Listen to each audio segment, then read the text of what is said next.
Supreme court के 6 मुस्तकिल और 1 कायम मकाम जज ने आज हल्फ उठा लिया है और इस हल्फ बर्दारी के मौके पर सुप्रीम कोर्ट के सीनियर तरीन जज जस्टिस मंसूर अली शाह ने हुकूमत के इल्ज़ामात और चीफ जस्टिस याया अफरीदी के तहफ़्फ़ुज़ात का जवाब भी दे दिया है। हुकूमत की जानिब से सीनियर जजेस के खत लिखने पर तनकीद की जा रही थी, जबकि चीफ जस्टिस याया अफरीदी ने गुज़िश्ता दिनों सहाफ़ियों से गैर रस्मी गुफ्तगू करते हुए कहा था कि मेरे साथी जजेस जो कॉर्पोरेट केसेस करते थे वो आजकल केसेस ही नहीं सुन रहे हैं, इसलिए जस्टिस मियां गुल हसन औरंगज़ेब को सुप्रीम कोर्ट लाया गया।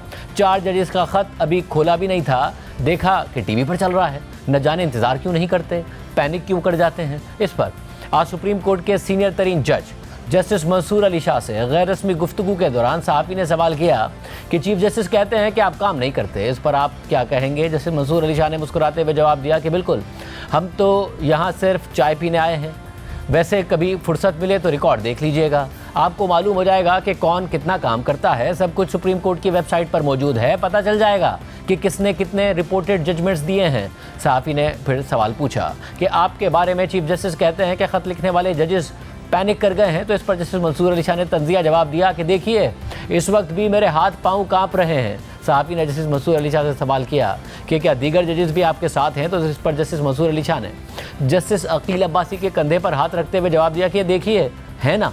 सहाफ़ी ने जस्टिस मंसूर अली शाह से कहा कि ये तो यहाँ चाय पीने आए हैं। इस पर जस्टिस अकील अब्बासी ने मुस्कुराते हुए जवाब दिया कि आप फिर शायद मुझे जानते नहीं हैं। सहाफ़ी ने जस्टिस मंसूर अली शाह से सवाल किया कि सुना है कि आपके खिलाफ रेफरेंस आ रहा है। जस्टिस मंसूर अली शाह ने जवाब दिया कि रेफरेंस जब आएगा तब देखा जाएगा, कुछ गलत किया ही नहीं तो रेफरेंस का डर क्यों होना है। अल्लाह मालिक है, हार नहीं मानेंगे, लड़ते हुए जाएंगे, किसी से कोई ज़ाती इनाद या इख्तलाफ नहीं है। कमरे में मौजूद हाथी किसी को नज़र ना आए तो क्या कह सकते हैं। तमाम जजेस के साथ मुलाकात होती है, इकट्ठे चाय भी पीते हैं। इसके अलावा इसी तकरीब में एक सहाफ़ी ने आईनी बेंचेस कमेटी के रुकन जस्टिस जमाल खान बंदूखेल से सवाल किया कि चीफ जस्टिस ने इमरान खान का ख़त आईनी कमेटी को भिजवाया है, आप क्या कहेंगे। जस्टिस जमाल खान बंदूखेल ने जवाब दिया कि मुझे तो कोई ख़त नहीं मिला, आईनी कमेटी में आएगा तो देखेंगे, अभी कमेटी का इजलास भी नहीं हुआ।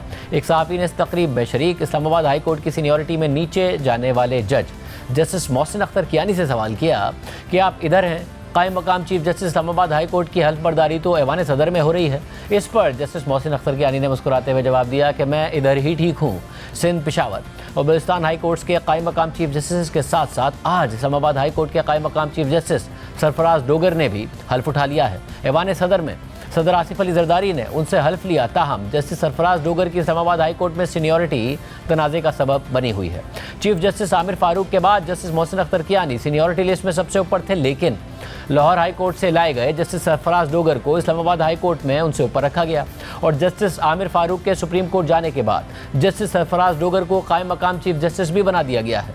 इस पर गुज़िश्ता दिनों सहाफ़ियों से गैर रस्मी गुफ्तगू करते हुए चीफ जस्टिस याया अफरीदी ने कहा था कि मेरी ज़ाती राय में इस्लामाबाद हाई कोर्ट के 5 सीनियर जजेस में वो नाम नहीं होना चाहिए था। अटॉर्नी जनरल मंसूर उस्मान अवान के तहफ़्फ़ुज़ात भी मीटिंग मिनट्स में शामिल हैं। अटॉर्नी जनरल और मेरी राय में यकसानियत है, लेकिन अब सीनियरिटी के मामले पर अटॉर्नी जनरल मंसूर उस्मान अवान का मौक़िफ़ चीफ जस्टिस याया अफरीदी के बरक्स होने की खबर सामने आ गई है। सहाफ़ी आमिर इलियास राना की खबर के मुताबिक अटॉर्नी जनरल का तहरीरी तौर पर जुडिशल कमीशन में अपनाया गया मौक़िफ़ सामने आ गया है, जिसमें अटॉर्नी जनरल ने कहा है कि वो चीफ जस्टिस याया अफरीदी के तहफ़्फ़ुज़ात से मुत्तफ़िक़ नहीं हैं। हाई कोर्ट से जज का ट्रांसफ़र आर्जी नहीं होता, जज का ट्रांसफ़र मुफ़ाद आमा के तहत किया गया, जिसके लिए मुतालिका चीफ जस्टिस हाई कोर्ट से मुशावरत की गई। जस्टिस सरफराज डोगर से कहा गया कि वो मुफ़ाद आमा के तहत अपनी रजामंदी का इजहार करें। ट्रांसफ़र होने वाले जज ने मुफ़ाद आमा के तहत ही तबादले पर रजामंदी जाहिर की, ज़ाती मुफाद के लिए नहीं की। जैसे सरफराज डोगर की सीनियरिटी सबसे नीचे नहीं की जा सकती, जज सिविल सर्वेंट नहीं होता, किसी जज की सीनियरिटी का मामला जुडिशल कमीशन में नहीं उठाया जा सकता। सीनियरिटी का मामला आइन के आर्टिकल 184 की शिक 3 के तहत दरख्वास्त दायर करके अदालती साइट पर ही तय हो सकता है। जब एक जज एक हाई कोर्ट से ट्रांसफ़र होकर दूसरे हाई कोर्ट में आता है तो उसे नया हल्फ लेने की ज़रूरत नहीं होती है। आइन में कहीं भी नहीं लिखा कि एक जज ट्रांसफ़र होकर दोबारा हल्फ लेगा। अटॉर्नी जनरल मंसूर उस्मान अवान ने बताया कि माजी में लाहौर हाई कोर्ट के जस्टिस फ़ारूक इरफान और मज़ाहिर नकवी और इस्लामाबाद हाई कोर्ट के जस्टिस रियाज अहमद खान और जस्टिस अनवर कासी की सीनियरिटी का मामला सुप्रीम कोर्ट में ही तय हुआ था।